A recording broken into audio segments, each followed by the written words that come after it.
안녕하십니까. 개념이 잡히는 일반 물리학 제1장 첫 시간이죠. 예. 측정부터 해가지고 이제 일반 물리학을 공부를 시작하도록 하겠습니다. 자, 첫 번째 측정은 뭐 이렇게 측정 자체가 굉장히 중요한 거지만은 지금 우리가 실험까지 자세하게 언급할 수는 없고요. 그러니까 이제 제목은 측정이지만은 주로 단위하고 차원에 관한 얘기, 예, 그런 두 가지 개념을 공부를 하겠습니다.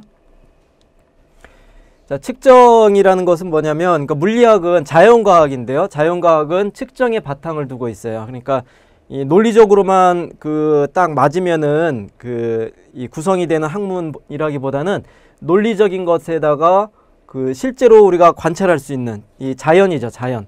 자연 현상을 대상으로 하고 있기 때문에 자연을 먼저 기술할 수 있어야 되고요. 관찰하고 기술하고, 관찰, 기술, 그 다음에 여기서 관찰하고 이제 측정된, 기술된 그러한 대상들 있죠. 이제 그런 것들이 물리량이 되는데 그 물리량들의 관계를 가지고 자연 현상을 이해하는 거죠. 이해할 수 있어야 되고, 그래서 이해한다는 것이 결국에는 어떤 관계식을 찾아낸다. 그게 이제 법칙이 되는 거죠. 자연 법칙, 물리 법칙이 되는 거고, 그 다음에 이제 이러한 물리 법칙에 수학적인 개념의 논리적인 성질을 같이 추가하면은 지금 현재는 관찰이 안 되고 있지만은 앞으로 일어날 수 있는 일들에 대해서 예측할 수 있는 거죠. 예측.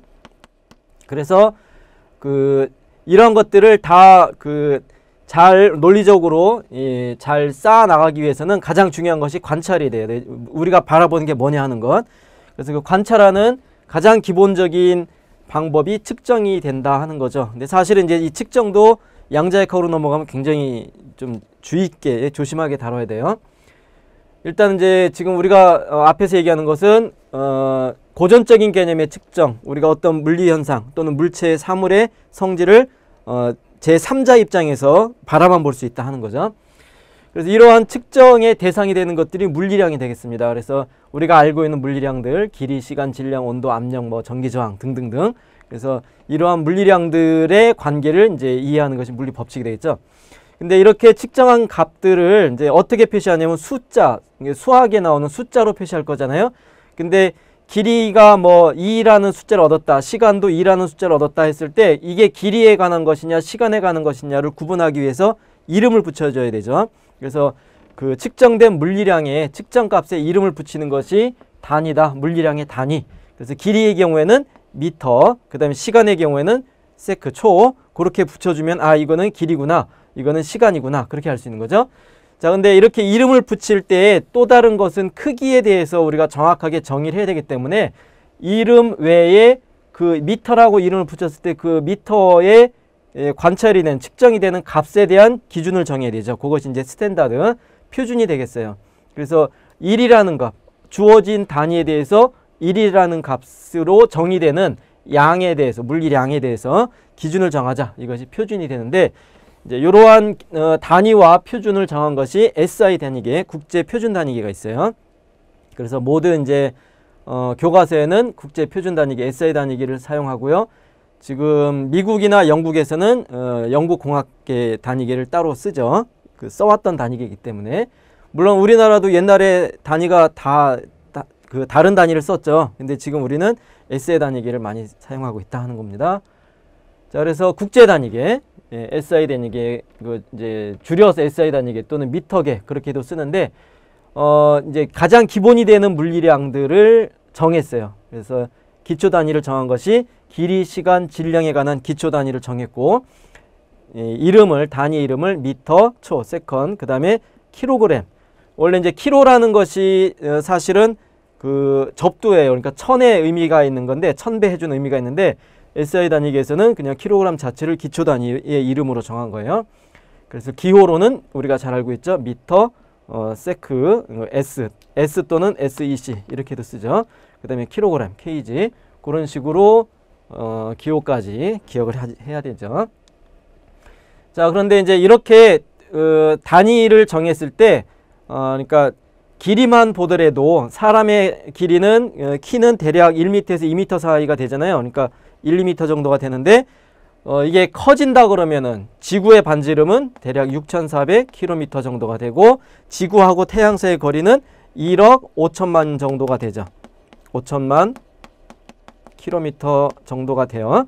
그래서 이런 숫자들을 그냥 미터 단위로 다 표시하려고 그러면은 굉장히 숫자가 커지죠. 근데 작아질 때도 그 숫자가 굉장히 소수점짜리까지 표시하려면 굉장히 불편해요.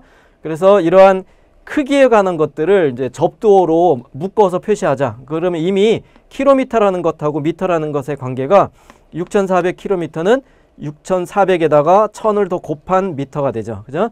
그래서 이렇게 단위에다가 접두어를 붙여서 중요한 숫자 위주로 크기를 나타내는 건 접두어로 묶어서 표시하자 하는 거죠.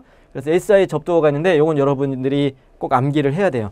그래서 평소에 이미 알고 있는 것도 있고 잘 안 쓰다가 나중에 접두어가 등장할 때 당황하지 않도록 평소에 암기를 해 놓읍시다. 그래서 커지는 쪽으로 10배, 100배, 1000배 그 다음에 이제 10의 6제곱, 9제곱 그렇게 해서 1000배씩 올라가죠. 예, 그래서 데카, 요 기호도 같이 기억을 해야 돼요. 데카 기호는 잘 안 쓰는데 그래도 기억을 하고 헥토, 100배. 요 헥토는 그 헥토파스칼 들어봤죠? 일기예보 할 때. 그죠? 태풍이 오거나 할 때 저기압, 고기압 얘기하면서 헥토파스칼. 그럼 파스칼이라는 단위에 100배다. 100파스칼에 해당한다. 그런 의미고요. 그 다음에 킬로, 굉장히 많이 쓰는 거죠. 예, 1000배, 킬로미터, 1000km. 그 다음에 메가, 기가, 테라. 요로 정도는 요즘에 이제 컴퓨터 메모리 장치, 하드디스크에 이제 많이 쓰죠. 메가바이트, 기가바이트, 테라바이트. 그 다음에 15제곱이 페타가 된다 하는 것 잘 기억을 하고요. 이거보다 더 큰 숫자가 있는데 일단은 요 정도까지. 그 다음에 작아지는 쪽으로는 데시, 10분의 1이요. 데시는 데시벨 들어봤죠? 데시벨. 그죠? dB, 데시벨. 소음의 기준을 얘기할 때. 그래서 데시벨은 벨이라는 값의 10분의 1이다 하는 거고요. 그 다음에 센티, 제일 많이 쓰죠? 센티, 100분의 1, 센티미터, 1cm, 2cm. 그 다음에 밀리도 많이 쓰죠. 이건 1000분의 1. 그 다음에 마이크로, 그 분자들의 크기가 대략 마이크로, 미생물. 그 다음에 이제 나노, 요거는 이제 나노라는 말도 최근 들어서 굉장히 많이 쓰는데 원자의 크기가 대략 1나노미터 정도에 해당이 돼요. 그래서 원자 하나하나를 다루는 세계가 이제 나노 피직스, 나노 세계가 되는 거고요.